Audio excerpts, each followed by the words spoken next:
السلام عليكم مشاهدينا الكرام، أهلا بكم. في هذا الفيديو إن شاء الله سنتعرف على جدول مباريات المنتخب المغربي للفوتسال في كأس العالم داخل الصالة 2024. وكالعادة مشاهدينا الكرام ادعمونا بلايك للفيديو والاشتراك في القناة ليصلكم كل جديد.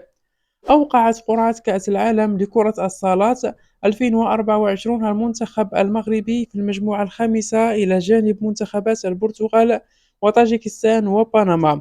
وستقام مباريات كأس العالم لكرة الصالات فوتسال المقبلة في أوزباكستان في الفترة الممتدة بين 14 سبتمبر و 6 أكتوبر من 2024. ويلعب المنتخب المغربي أولى مبارياته من دور المجموعات من كأس العالم للفوتسال 2024 أمام منتخب طاجيكستان.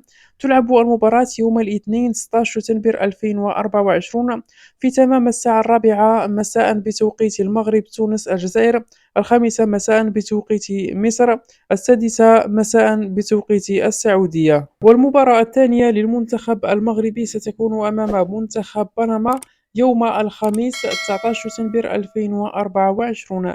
تنطلق المباراة عند الساعة 1:30 بعد الزوال بتوقيت المغرب، تونس، الجزائر، 2:30 بعد الزوال بتوقيت مصر، 3:30 عصرا بتوقيت السعودية. وفي الجولة الأخيرة من دور المجموعات سيواجه المنتخب المغربي منتخب البرتغال يوم الأحد 22 شتنبر 2024.